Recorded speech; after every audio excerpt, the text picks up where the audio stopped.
Preston Campbell, our CEO, invited me to lunch. He said we were going in a new direction, and after building the tech division from scratch, I was being replaced by the owner's nephew. I smiled and replied, "These things happen." No one had any idea I had seen it coming for months. My name is Thomas. I'm 44, and for 11 years, I'd been the heart of Riverton Manufacturing's IT infrastructure. You wouldn't know it from the company's website or quarterly reports. I built our network security from the ground up, back when we were still using Windows XP and storing passwords on sticky notes. I turned a 5-person help desk into a 30-person operation that kept 3 production facilities running 24/7 in Milwaukee. The machines never stop, and neither did I. I wasn't even meant to be there for so long. I took the job as a stopgap after my divorce, a way to keep myself occupied while I figured out my next move. But I was good at it, very good. Over time, those networks and servers became mine, not in a legal sense, but in every way that mattered. The lunch was at Maxwell's, the sort of place with white tablecloths where executives take clients they want to impress, not where they fire people. But Preston was always big on appearances. "Thomas, you've been invaluable," he said while cutting his steak, "but we need fresh perspectives. Someone with a vision for where tech is headed." Translation: we found someone cheaper who won't fight back when the board makes stupid decisions. Harrison's nephew just finished his master's at MIT, a brilliant kid who specialized in digital transformation. I nodded and took a sip of water. "Who's handling the transition?" Preston looked relieved that I wasn't making a scene. "You'll have 6 weeks. We'll announce it after the quarterly all-hands meeting." Before Desert arrived, I signed the NDA he brought, shook his hand with a smile, and told him I understood that business decisions had to be made. Back at my desk, I noticed my admin credentials had already been downgraded, and my name was removed from the leadership team email chain. They had decided this before lunch, probably weeks ago. That night, I couldn't sleep. Not from anger though, there was plenty, and not from fear about a new job, but because of something I'd noticed in the server logs 3 months earlier. Small, unauthorized access attempts from an IP address. Traced back to the executive floor, someone had been poking around in systems they shouldn't even know existed, looking at my documentation, security protocols, and contingency plans. They weren't just replacing me, they were first mining me for everything I knew. I moved to Milwaukee 16 years ago after Mary and I got married. I left a decent security job in Minneapolis because she got into graduate school here. We were young and ambitious. I figured I'd find something. The divorce blindsided my 7 years of building a life. Then suddenly, papers on the kitchen counter. "We want different things," she said. No fights, no warning signs, just done. Hired me. I was sleeping on my brother's couch. They needed someone to patch up their failing network infrastructure after a ransomware attack. I was supposed to be temporary, but I saw the potential. These manufacturing guys knew machines, but not computers. Their entire operation in equipment, hundreds of jobs, was running on outdated systems, one crash away from disaster. I pitched Preston a 5-year overhaul plan. He gave me the budget and let me work. For 3 years, I barely saw daylight, rebuilding every network, training staff, and creating backups and failsafes. When the Northeast blackout hit, we were the only facility in the region that stayed online. The board noticed. Preston started bringing me to meetings. My budget tripled, and I hired a team of good people like Vanessa, who became my right hand, and Luis, who could code his way through any problem. We weren't just IT anymore. We were the reason Riverton could promise clients they'd never miss a deadline. Harrison Wells, the majority owner, shook my hand at the company Christmas party in 2019. "You turned us into a modern operation," he said. "We couldn't have expanded without your systems." I thought I'd found my place. Somewhere, I mattered. The first sign of trouble appeared last September, when a consultant showed up unannounced to audit our digital infrastructure. He asked basic questions about systems I had designed myself. When I asked who authorized the audit. He mentioned the executive team and changed the subject. Then my access to board meeting minutes disappeared from the shared drive. Server cleanup, the explanation read. In December, Preston started cancelling our weekly briefings, always with a reasonable excuse. At the New Year leadership retreat, I overheard Harrison talking about his nephew graduating. Brilliant with computers, he said. Silicon Valley companies are fighting over him. I didn't think much of it, but I should have. The final signal came when Vanessa told me about a meeting she'd been invited to, a strategic planning session that I should have been leading. When she mentioned my name, Preston had changed the subject. Something felt off, she said, like they were planning around you. I brushed it off, loyal to a fault. My ex-wife used to say. 2 days after the lunch, I stood in the server room. At 7 p.m., long after most people had left, the quiet hum of the machinery had always been calming. These server racks, the blinking lights, the cooling systems, I had selected every component and designed the redundancies. This was my space. I ran my hand along the edge of the main console. 11 years of my life were hidden behind these walls. Working late, I turned to find Nathan Blake, Harrison's nephew, standing in the doorway. Clean-cut, with an expensive watch and casual confidence. He couldn't have been more than 30. Just routine checks, I said. Do you need something? Getting the lay of the land, he walked in as if he already owned the place. Preston mentioned you'd be showing me around soon, did he? Nathan studied the server configuration. Impressive setup. A bit old school, but solid old school. I had upgraded these systems 8 months ago. Your documentation is thorough, he continued. I've been reading through your protocols. I have some ideas for modernization. He said it like he was doing me a favor. I'm looking forward to hearing them. The words tasted like chalk. After he left, I sat down at my workstation and opened the access logs.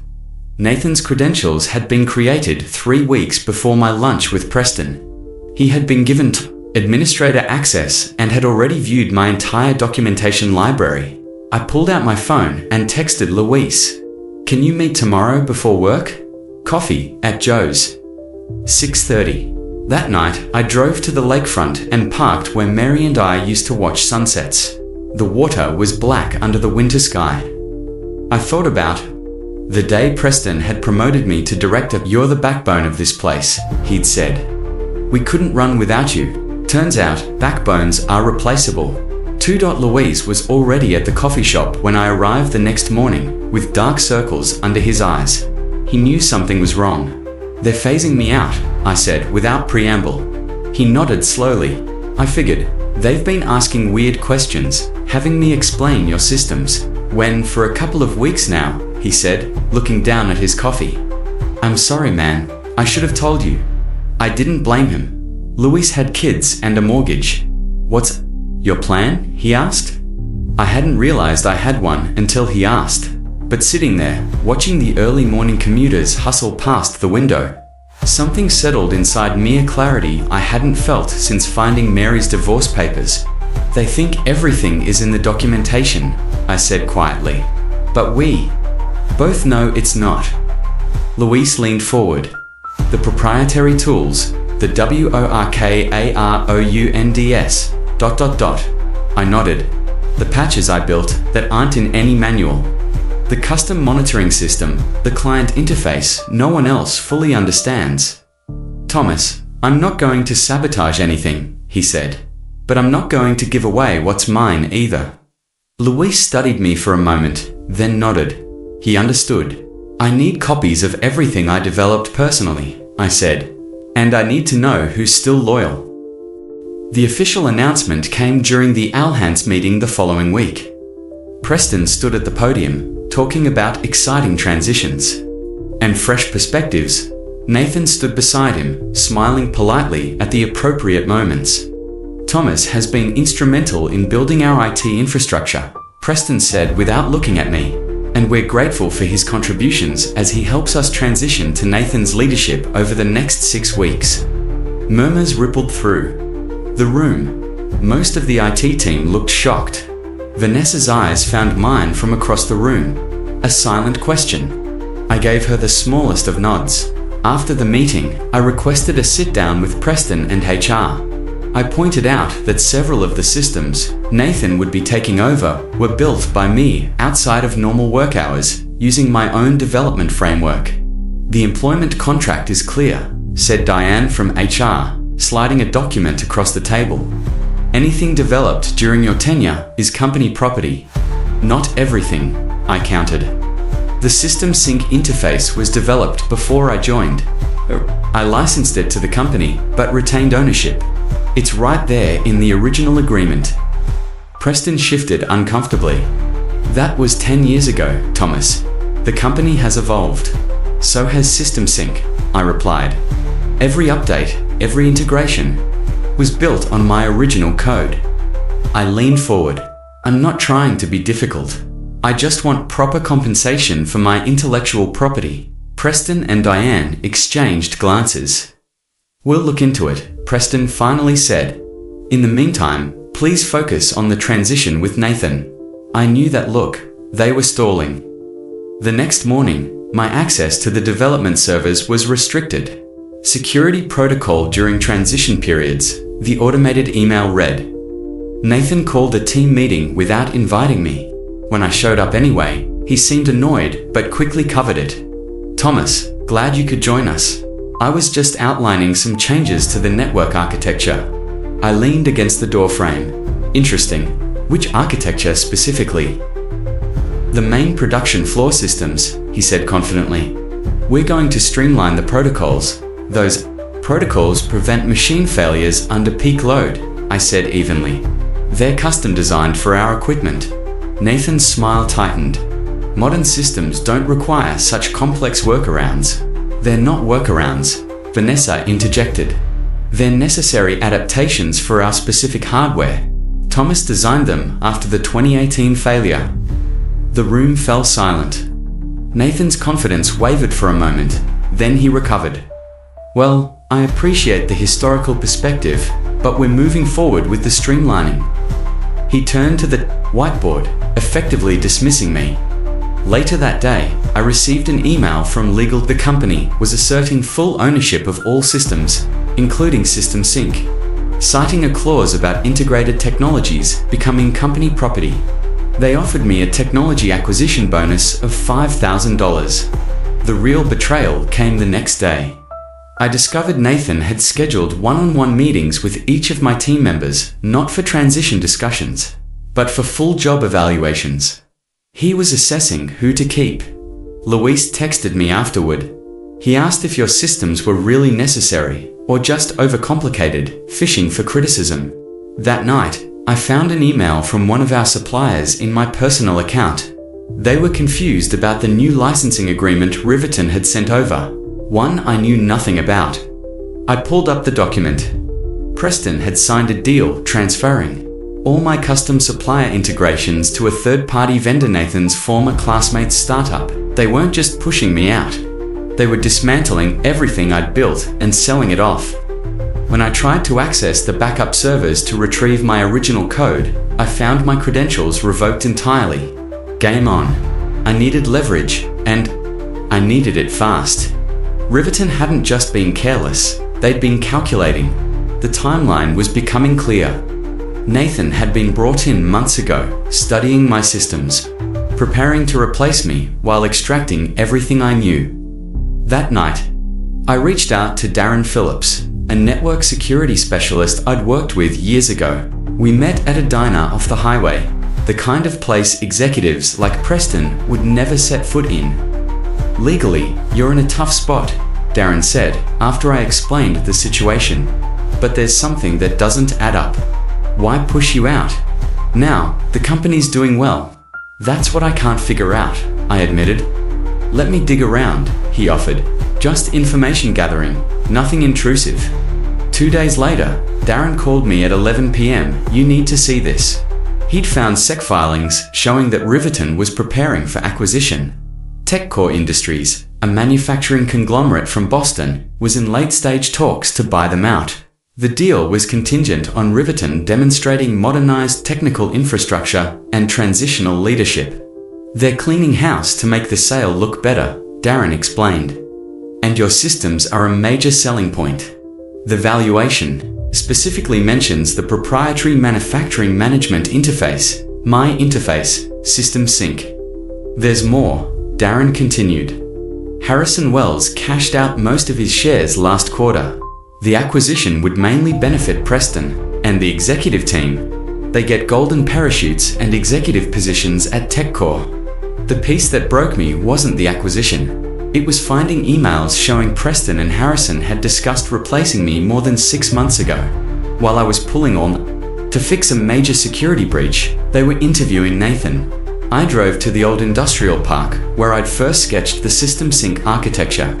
Back when it was just an idea, I sat in my car until dawn, watching the sky turn grey over the abandoned warehouses. When I got home, I found an old external hard drive in my closet, plugged it in, and found what I was looking for: the original system sync code and the documentation showing I'd started development 8 months before joining the company.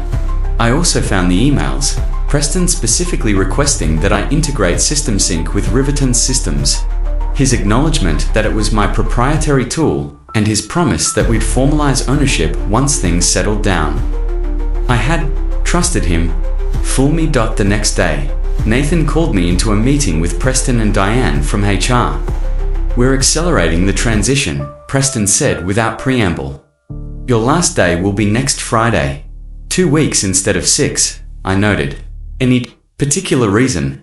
Nathan has demonstrated exceptional capability, Diane said smoothly. And frankly, Thomas, your attitude hasn't been conducive to a smooth handover. I nodded slowly. I see. We'll need you to complete all documentation and training by Wednesday, Nathan added. Of course, I replied, my voice steady. And the ownership of System Sync. Have you had time to review the original agreements? Preston's expression hardened. Our legal team has determined that all integrated systems fall under company ownership. The separation package is generous, Thomas. I suggest you take it. I stood up. I'll have my lawyer review everything. Don't make this difficult, Preston warned. It won't change the outcome. As I walked out, I texted Luis, Plan B tonight. 7 hours later, Luis handed me a flash drive in the parking lot of a grocery store. Everything you asked for, he said quietly. Original codebases, deployment logs, authentication keys. I thanked him, then asked, why are you helping me? He looked me in the eye. Because they think we're all replaceable. I spent the weekend meticulously documenting everything. The original system sync code, the emails with Preston, the licensing agreements, and the dates proving I had developed the core technology before Riverton. Monday morning, I arrived early and found Vanessa already at her desk, looking tired. You heard about the accelerated timeline, she asked. I nodded. How's the team taking it? Not well. Nathan called emergency planning sessions all weekend. He tried to reverse engineer your monitoring system. She lowered her voice. It didn't go well.